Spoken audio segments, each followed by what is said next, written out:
السلام علیکم ناظرین، جہاں زیب عباسی ایک نئے پروگرام کے ساتھ حاضر ہے۔ سنی اتحاد کونسل کی مخصوص نشستوں کے معاملے کے اوپر، جہاں پہ سپریم کورٹ آف پاکستان کا فل کورٹ اس کیس کو پر سماعت کر رہا ہے، عدالتی کارروائی حتمی مرحلے میں داخل ہو گئی ہے، وہیں پہ پاکستان تحریک انصاف کی جانب سے ایک بڑی یونیک درخواست دائر کر دی گئی ہے۔ اور اس درخواست میں کیا فرمائش کی گئی ہے سپریم کورٹ آف پاکستان سے، اور اس معاملے میں جو اس درخواست میں جو کچھ کہا گیا ہے، یہ حسن اتفاق ہی ہم کہہ سکتے ہیں کہ فل کورٹ جو سنی اتحاد کونسل کی معاملے کے اوپر مخصوص نشستوں کے کیس کو سن رہا ہے، اس میں کچھ ججز کی جانب سے جو آبزرویشنز دی جا رہی ہیں، وہی آبزرویشنز ہمیں کہیں نہ کہیں ان کی جھلک اس پی ٹی آئی کی پٹیشن میں بھی نظر آ رہی ہے۔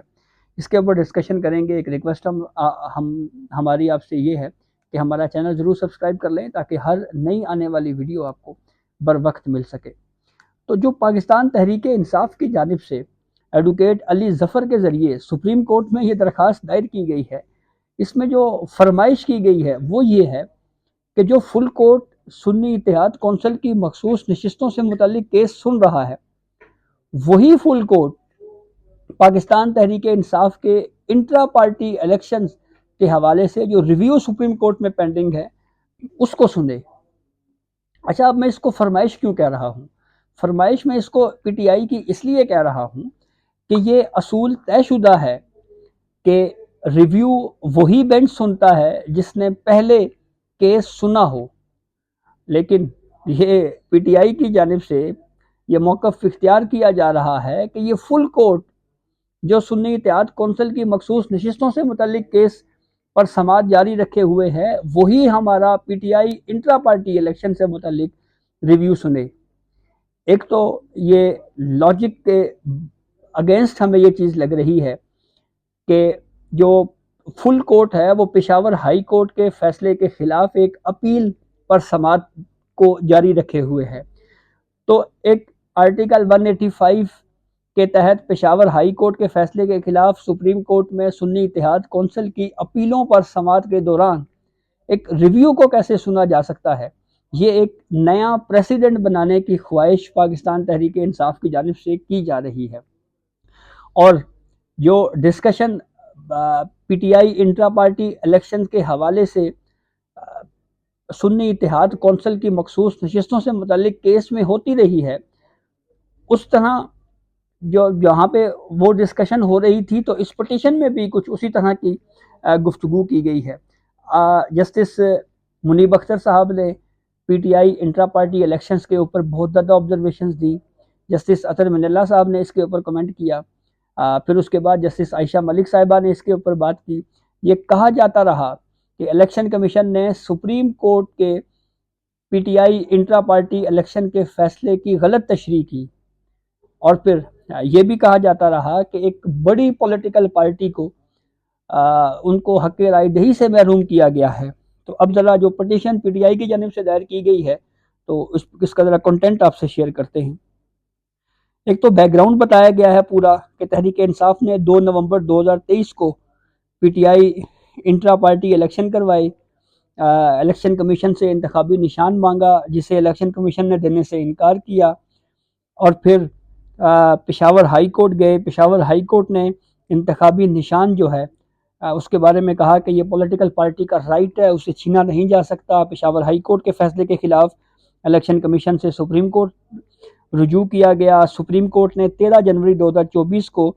الیکشن کمیشن کے فیصلے کو برقرار رکھا، اور سپریم کورٹ 13 جنوری کے فیصلے کو واپس لے اور الیکشن کمیشن کی 22 دسمبر 2023 کے فیصلے کو بھی کالعدم قرار دیا جائے۔ یہ اس درخواست میں جو سپریم کورٹ میں دائر کی گئی ہے اس میں کہا گیا ہے۔ اب ذرا آگے مزید اس درخواست میں یہ کہا گیا ہے کہ انصاف کے تقاضوں کو مد نظر رکھتے ہوئے سپریم کورٹ کا جو 13 رکنی لارجر بینچ ہے وہی انٹرا پارٹی سے متعلق ریویو کیس کو سنے۔ سنی اتحاد کونسل کی مخصوص نشستوں سے متعلق کیس میں بھی انٹرا پارٹی کیس پر بحث ہوتی رہی ہے۔ تو یہ جو میں نے آپ کو پہلے بتایا کہ جسٹس اطہر صاحب، جسٹس منیب صاحب، جسٹس عائشہ ملک صاحبہ جو ہے وہ ان کی آبزرویشنز میں P T I intra party elections کے حوالے سے کچھ آبزرویشنز دی گئی تھی، تو یہ اسی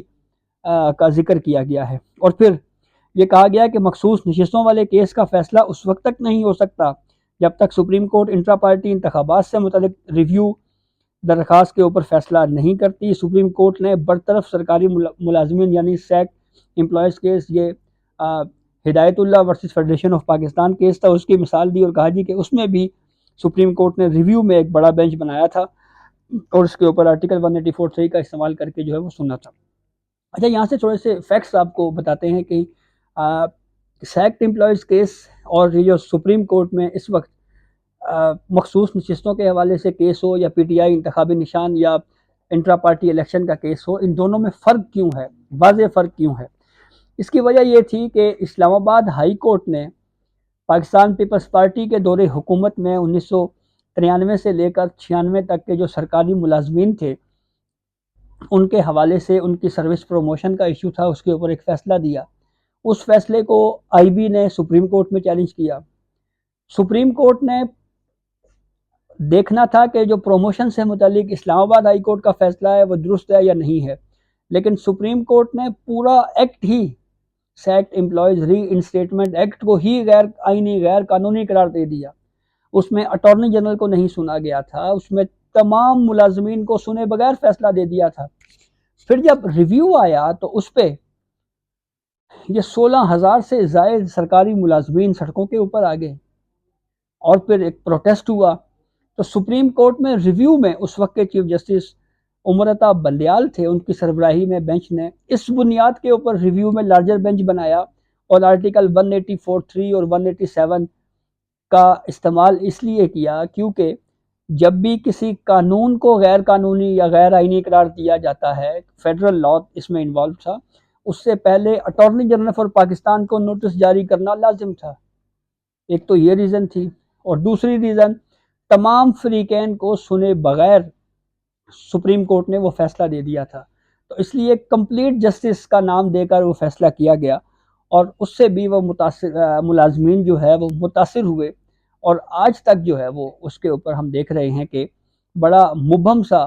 وہ فیصلہ تھا اور اس پہ بہت سارے ملازمین جو ہے وہ اس سے متاثر ہوئے۔ تو وہ ریزننگ تھی کہ وہاں پہ آرٹیکل 184 یا آرٹیکل 187 کا اطلاق سپریم کورٹ نے اس لیے کیا تھا کہ اس وقت ایک قانون کو غیر آئینی قرار دینے سے پہلے اٹارنی جنرل کو نہیں سنا گیا تھا اور تمام فریقین کو نہیں سنا گیا تھا، محض چند ملازمین کو سن کر 16,000 ملازمین کی قسمت کا فیصلہ کیا گیا تھا۔ تو یہ وہ بڑا فرق ہے جو اس کیس سے مطابقت میری رائے کے مطابق نہیں رکھتا، لیکن پی ٹی آئی بہرحال یہ موقف اختیار کر رہی ہے۔ اور پھر یہ بھی کہا گیا کہ انٹرا پارٹی الیکشن میں جو ہے وہ آرٹیکل 17 کے حوالے سے خلاف ورزی کی گئی، جو فیصلہ دیا گیا، اور اس معاملے کو جو ہے وہ جلد سماعت کے لیے مقرر کیا جائے، یہ بھی سپریم کورٹ سے استدعا کی گئی ہے۔ اب جو میں نے آپ کو آغاز میں بتایا تھا کہ جو observations P T I intra party elections کے حوالے سے سنی اتحاد کونسل کے کیس میں دی جاتی رہی ہیں، ان کی جھلک ہمیں کہیں نہ کہیں اس پٹیشن میں کلیئرلی نظر آ رہی ہے، اور اس پہ یہ کہا گیا ہے کہ